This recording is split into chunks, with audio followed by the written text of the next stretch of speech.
itu dia, ya kan awalnya ya, tapi sekarang sudah saya beritahukan kepada Keanu, Opa dan Oma untuk menunggu di rumah. Jadi nggak datang ke. Kelihatannya seperti apa Bang? Kondisinya, ya kan Angelina Sondak saat ini dalam keadaan sehat walafiat. Dalam waktu mendekati hari kebebasannya, artinya dalam waktu dekat, insya Allah akan semua berjalan dengan lancar. Nah, untuk psikologisnya sendiri seperti apa Bang sekarang ini? Kenapa? Psikologisnya Angelina? Psikologisnya, artinya secara suasana kebatinannya yang saya bisa lihat, kan ketika saya ketemu Mbak Enji 2 minggu yang lalu, ada beberapa dokumen yang harus ditandatangani secara administrasi, lalu kita bertemu kan pakai masker yang kelihatan hanya matanya aja, terus matanya berkaca-kaca. Saya tanya, kenapa Mbak Enji? Lagi sedih Mas, kenapa? Ya lagi peluk-pelukan aja, lagi nangis-nangisan katanya sama warga binaan. Oh gitu, ya dia tahu lah katanya saya mau keluar, saya mau segera menghirup udara bebas. Karena kan selama saya di sini, mungkin cukup lama saya di sini, dituakan dengan mereka 10 tahun loh saya di sini. Ya itu aja ya kan yang Mbak Enji ceritakan. Nah, hukuman sendiri Bang, selama ini sudah mau hampir 10 tahun berarti Bang ya? Sudah hampir 10 tahun, mereka sudah, ya boleh dibilang 10 tahun, mereka 10 tahun hanya mendapatkan remisi dasawarsa selama 3 bulan. Nah, untuk momen nanti kebebasan Bang, dari keluarga ada yang menjemput kah? Ada Awalnya iya, awalnya Mbak Enji punya rencana, Mas kabarkan kepada Papa Mama dan Keanu, kan saya minta mereka menjemput saya. Tapi terakhir 2 minggu yang lalu saya bertemu dengan Mbak Enji bilang, Mas kabarkan kembali kepada mereka, nggak usah jemput saya. Kenapa? Karena Opa Oma, bahasanya membahasakan Papa Mamanya dengan Opa Oma, mereka bilang saat ini Omikron lagi tinggi-tingginya, nanti dulu aja deh katanya, mereka biar tunggu di rumah aja, saya nanti bertemu dengan mereka di rumah. Bang, kan sekarang Mbak Enji juga sudah hijrah, memakai hijab. Cerita sama Bang seperti apa Bang perjalanannya selama di masa tahanan Bang? Kegiatan hari-hari, saya tanya Mbak Enji, kegiatan hari-hari apa? Hari-hari itu Mas, saya cuma beternak, berkebun, kan sama beribadah. Sekarang Mas, saya tuh warga binaan yang belum bisa ngaji, saya ajarkan ngaji. Sekarang kan Mbak Enji sudah berhijab, artinya lebih banyak mengajarkan ngaji. Saya tanya lagi, seperti apa sih beternaknya? Oh macam-macam Mas, saya ada miara ayam katanya. Miara ayam apa tuh? Ayam kate, terus ayam yang lain-lain, terus beternak, terus ada piara lele, terus berkebun dan lain-lain. Artinya banyak perubahan ya Bang selama di dalam. Oh sangat banget ya kan, sangat banget. Lalu secara fisiknya kita bisa lihat ya kan, ya apapun Mbak Enji adalah mantan putri Indonesia yang aura kecantikannya menurut saya tetap masih ada. Dan sekarang lebih oke lagi karena lebih langsing.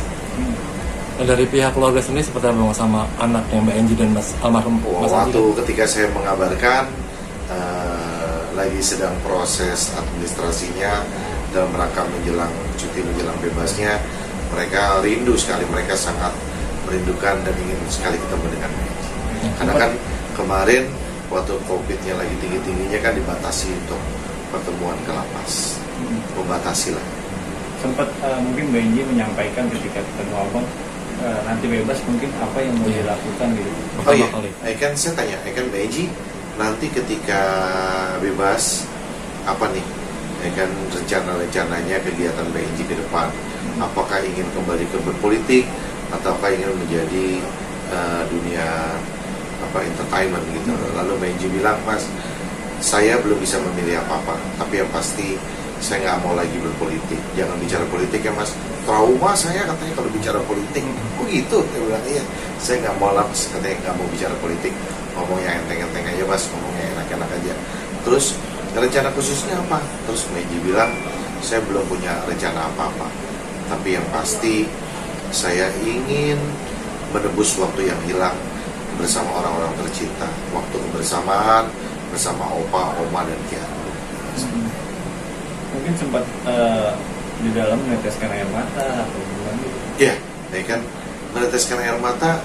Saya tanya, apalagi nih, ya kan, yang waktu mendekati hari kebebasannya apa yang dirasakan. Nggak bisa tidur mas. Kenapa nggak bisa tidurnya? Percaya nggak percaya lu katanya. 10 tahun loh ini saya jalani. Itu benar. Saya pertama kali ikan sampai 3 tahun tuh berat banget menjalani. Tapi ya setelah 3 tahun terlewati, bahwa saya harus benar-benar posisinya sadar, artinya bahwa menyadari ini yang harus saya ikutin prosesnya, saya harus jalanin. Ternyata sampai juga katanya 10 tahun loh, itu aja perasaannya bercampur aduk, ya kan macam-macam dia bilang gitu. Nah, cerita nggak sama Bang Krisna hikmah terbesar di dalam kehidupan di dalam penjara dari Benji seperti apa Bang? Nggak cerita, cuman artinya bahwa lebih mendekatkan diri saya, ya kan, kepada secara agama, lalu lebih menguatkan saya untuk menjadi seseorang yang bisa menerima, ya kan, kondisi apapun.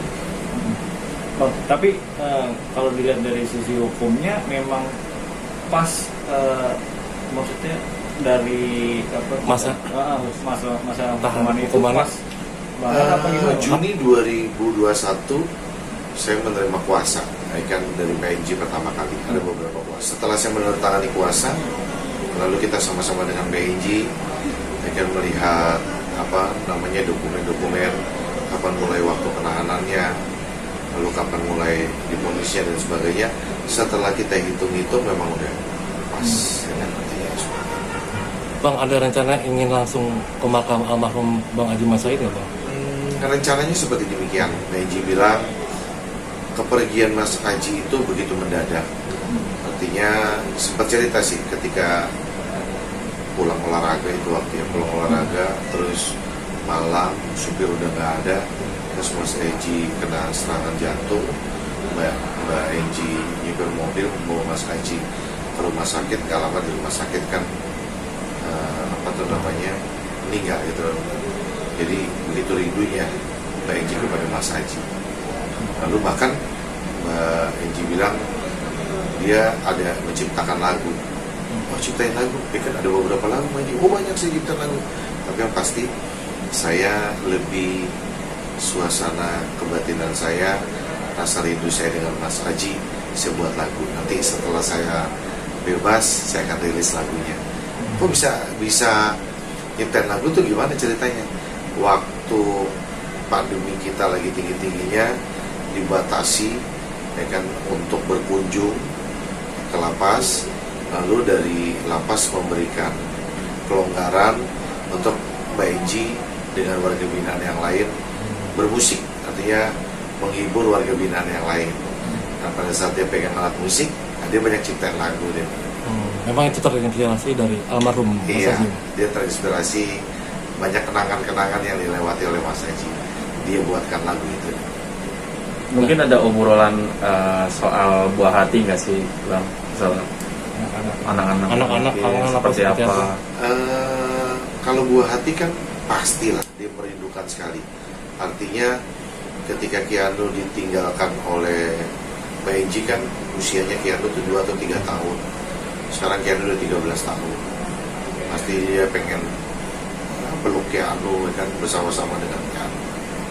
Tapi kalau Keanu sendiri bakal datang sih Bang ngejemput kalau misalkan nanti bebas gitu? Itu dia, ya kan, awalnya ya, tapi sekarang sudah saya beritahukan kepada Keanu, Opa dan Oma untuk menunggu di rumah. Jadi nggak datang ke lapas dalam penjemputan. Nah, untuk waktunya nih Bang, kapan kira-kira Bang? Waktunya baiknya Kumham yang akan merilis, ya kan, untuk waktu tepatnya, tapi dalam waktu dekat ini. Antara bulan ini atau bulan depan Bang? Ya nanti Kumham aja lah yang merilis waktunya. Dalam waktu dekat ini kan, mohon doanya. Oke, siap. Terima kasih Bang. Terima kasih.